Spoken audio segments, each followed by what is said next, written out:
For years, Justin Trudeau embodied a political image that felt almost too perfect to question. He was presented as the youthful leader who spoke the language of empathy, a feminist icon who promised transparency, and a devoted husband whose picture-perfect family life seemed to prove that power and civility could coexist. His image reassured Canadians that leadership could be progressive, compassionate, and deeply human. But behind the smiling photographs, the carefully choreographed appearances, and the soft-spoken speeches about kindness, something was quietly breaking. Long before the public knew it, the foundation of Trudeau's personal life was already under pressure, strained by ambition, public scrutiny, and the unrelenting weight of leadership. And when Justin Trudeau's marriage finally collapsed, what shocked the country wasn't the divorce itself. In modern politics, divorce was no longer taboo, even for a prime minister. What truly stunned Canadians was what Trudeau did next. This is the story of Justin Trudeau, the moment his private world unraveled, and the quiet decisions that changed how a nation saw him. Let's uncover the truth, only on Empire Elegance. When Justin Trudeau married Sophie Gregoire Trudeau, the story felt refreshingly unpolitical. They had known each other since childhood, long before campaign slogans, security details, and international summits. Their shared history gave the relationship an authenticity that many political marriages lack. Sophie was never silent or ornamental. She spoke openly about mental health, eating disorders, self-worth, and emotional pain.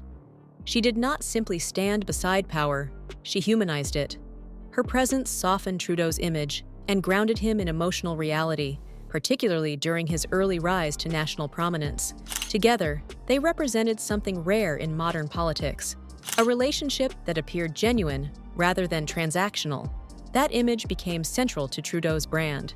He was not just a leader, he was a family man who felt things, who cried publicly, who spoke openly about fatherhood and emotional growth.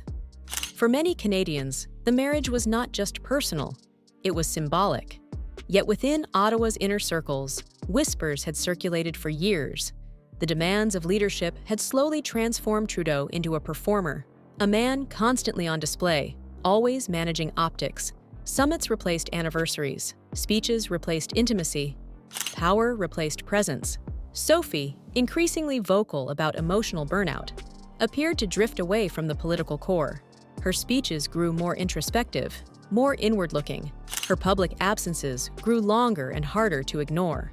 While Trudeau leaned further into his role as a global figure, Sophie seemed to be stepping back, reassessing what life beside power had cost her. To the public, unity remained intact, but insiders understood the truth. The marriage had been unraveling quietly, long before it was ever acknowledged. What Canadians eventually witnessed was not the beginning of the breakdown, it was the final stage. In August 2023, Canadians woke up to a statement announcing the separation. The language was flawless, measured, and emotionally neutral. It spoke of mutual respect, shared parenting, and privacy. There was no mess, no anger, no visible grief. Almost immediately, something felt unsettling.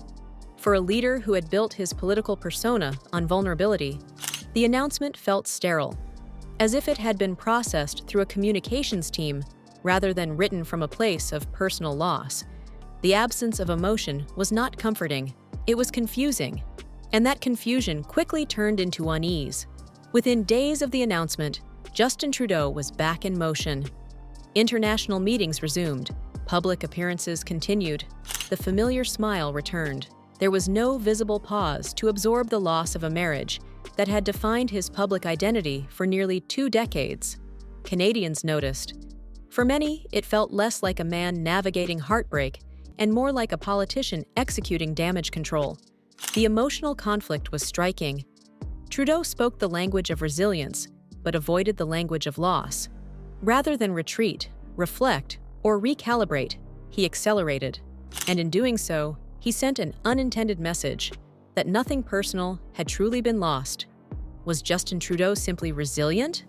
Or had the emotional separation happened long before the legal one?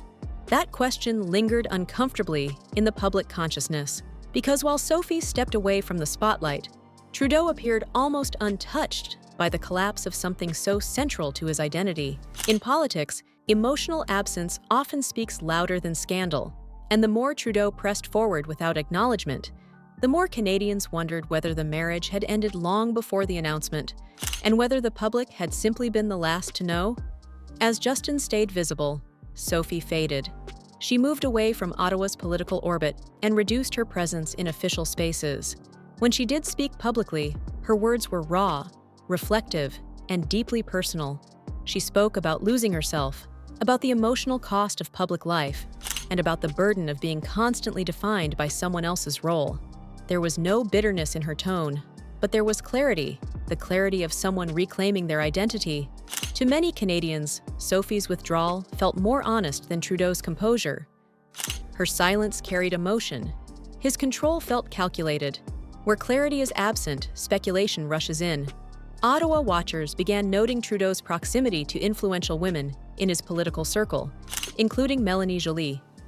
There was no proof of wrongdoing and no confirmed affair, but the timing and optics fueled suspicion. Whether fair or not, the rumors gained traction because Trudeau offered no emotional context, only silence and continuity. In the absence of transparency, people filled in the gaps themselves, and once speculation takes root in politics, it rarely disappears quietly. Historically, leaders who experience marital collapse show cracks. They slow down. They acknowledge pain. They retreat, even briefly, to signal that they are human before they are powerful. Justin Trudeau did the opposite. He refused to appear broken. He projected control, discipline, and emotional restraint. But in doing so, he lost relatability. For a leader whose appeal rested on emotional intelligence, this refusal to acknowledge vulnerability created distance. And in politics, distance erodes trust faster than scandal. Rarely addressed publicly were the three children.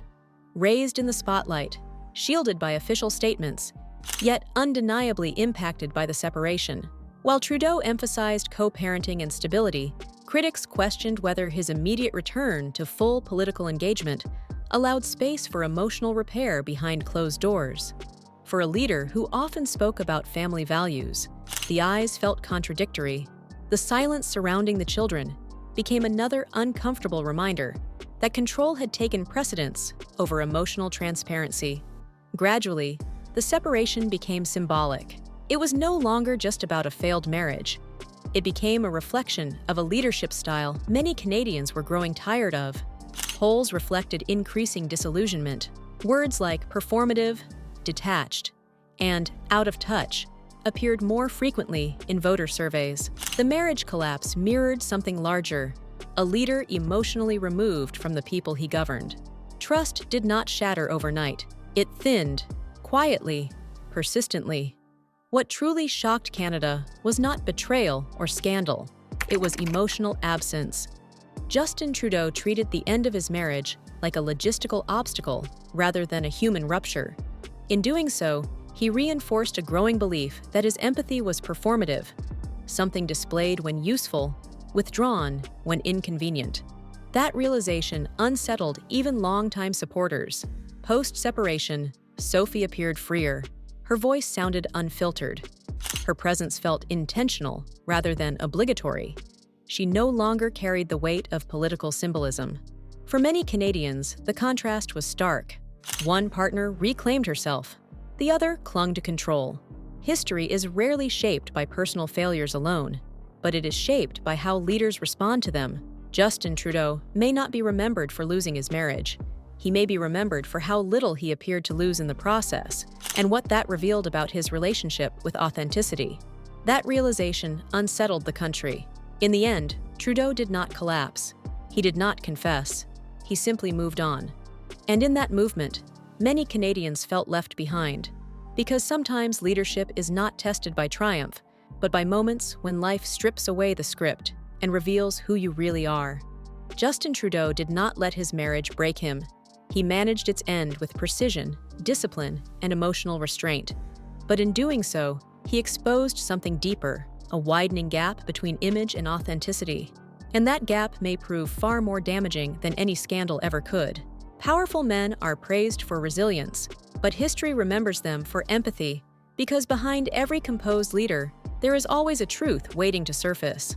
If you enjoyed this story, don't forget to like and subscribe to Empire Elegance, and hit the notification bell for more powerful stories about the lives and legacies of the world's most influential figures.